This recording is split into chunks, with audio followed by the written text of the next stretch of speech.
आदरणीय बंधुओं, माताओं व मेरी प्यारी बहनों, राधे राधे। आपका हमारे YouTube चैनल पर बहुत बहुत स्वागत है। बंधुओं, आज हम इस वीडियो में श्रावण माह के कृष्ण पक्ष में आने वाली संकट गणेश चतुर्थी व्रत कथा को सुनेंगे। कथा सुनने के बाद यदि आप हमारे चैनल पर नए हैं तो हमारे चैनल को सब्सक्राइब करें, बेल आइकन को प्रेस करें ताकि हमारी वीडियो के नोटिफिकेशन सबसे पहले आप तक पहुंचे। वीडियो को शेयर व लाइक भी जरूर करें। बंधुओं, संकष्टी गणेश चतुर्थी व्रत प्रत्येक मास के कृष्ण पक्ष की चतुर्थी को किया जाता है। श्रावण मास के कृष्ण पक्ष की चतुर्थी को किए जाने वाला व्रत श्रावण संकष्टी गणेश चतुर्थी व्रत कहलाता है। भविष्य पुराण के अनुसार जब मन मुश्किलों और परेशानियों से घिरा हुआ हो तो संकटों का नाश करने वाले गणेश जी का संकष्टी गणेश चतुर्थी व्रत करें, जिसे करने से कष्ट दूर होते हैं तथा सुख समृद्धि, ऐश्वर्य एवं आरोग्यता की प्राप्ति होती है। आइए अब सुनते हैं कथा। ऋषिगण पूछते हैं कि हे स्कंद कुमार, दरिद्रता, शोक आदि से विकलांग, शत्रुओं से संतप्त, राज्य से निष्कासित राजा, विद्याहीन, संतानहीन, घर से निष्कासित लोगों, रोगियों एवं अपने कल्याण की कामना करने वाले लोगों को क्या उपाय करना चाहिए जिससे उनका कल्याण हो और उनके उपरोक्त कष्टों का निवारण हो। यदि आप कोई उपाय जानते हैं तो उसे बताइए।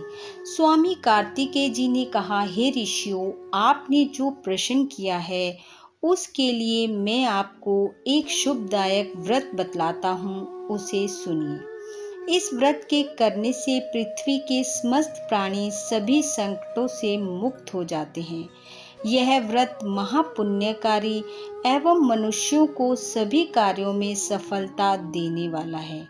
यदि यह व्रत विशेष तौर पर महिलाएं करें तो उन्हें संतान एवं सौभाग्य की प्राप्ति होती है। इस व्रत को धर्मराज युधिष्ठिर ने किया था। पूर्व काल में राज्य से निष्कासित होकर अपने भाइयों के साथ जब धर्मराज वन में चले गए तो उस वनवास काल में भगवान श्री कृष्ण ने उनसे इस व्रत के बारे में कहा था। युधिष्ठिर ने भगवान कृष्ण से अपने कष्टों के निवारण के लिए जो प्रश्न किया था उस कथा को आप श्रवण कीजिए। युधिष्ठिर पूछते हैं कि हे पुरुषोत्तम, ऐसा कौन सा उपाय है जिससे हम वर्तमान संकटों से मुक्त हो सकें। हे गदाधर, आप सर्वज्ञ हैं, हम लोगों को अब किसी प्रकार का कष्ट ना भुगतना पड़े, ऐसा उपाय बताइए। स्कंद कुमार जी कहते हैं कि जब धैर्यवान युधिष्ठिर विनम्र भाव से हाथ जोड़कर बारंबार अपने कष्टों के निवारण का उपाय पूछने लगे तो भगवान केशव ने कहा, श्री कृष्ण जी ने कहा, हे राजन, संपूर्ण कामनाओं को पूर्ण करने वाला एक बहुत बड़ा गुप्त व्रत है। हे पुरुषोत्तम, इस व्रत के संबंध में मैंने आज तक किसी को नहीं बताया है।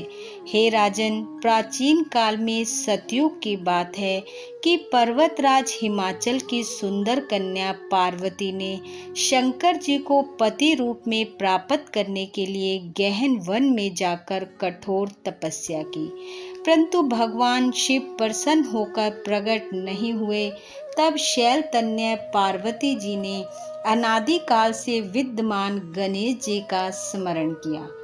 गणेश जी को उसी क्षण प्रकट देखकर पार्वती जी ने पूछा कि मैंने कठोर, दुर्लभ एवं लोमहर्षक तपस्या की, किंतु अपने प्रिय भगवान शिव को प्राप्त न कर सकी। वह कष्ट विनाशक दिव्य व्रत जिसे नारद जी ने कहा है और जो आपका ही व्रत है, उस प्राचीन व्रत के तत्व को आप मुझसे कहिए।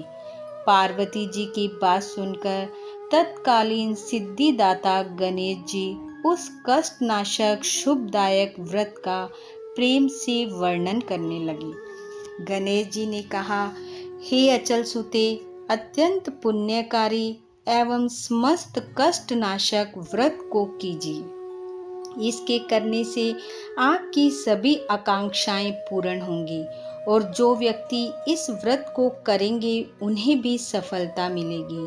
हे देवी, श्रावण के कृष्ण चतुर्थी की रात्रि में चंद्र उदय होने पर पूजन करना चाहिए।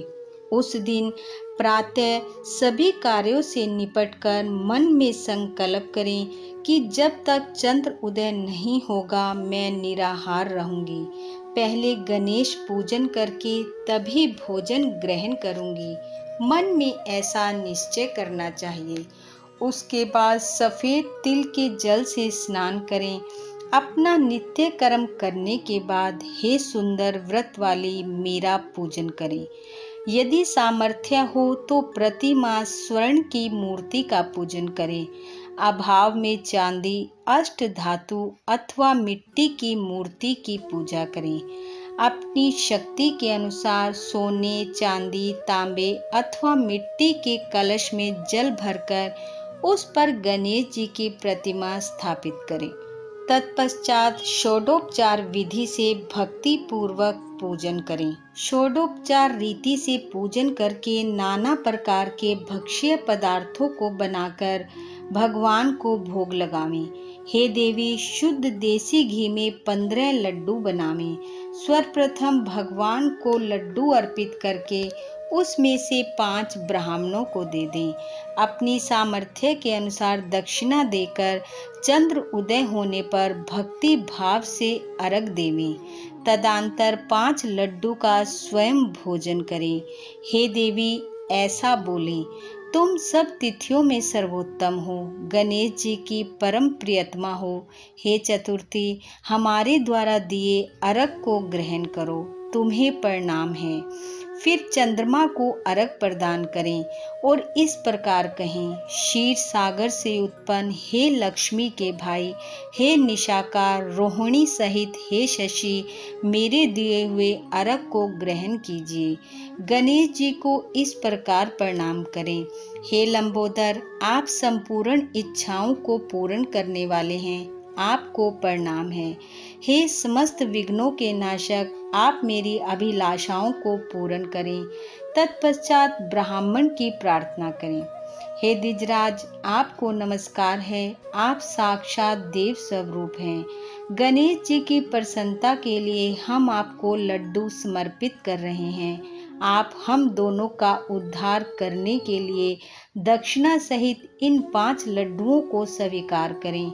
हम आपको नमस्कार करते हैं। इसके बाद ब्राह्मण भोजन कराकर गणेश जी से प्रार्थना करें।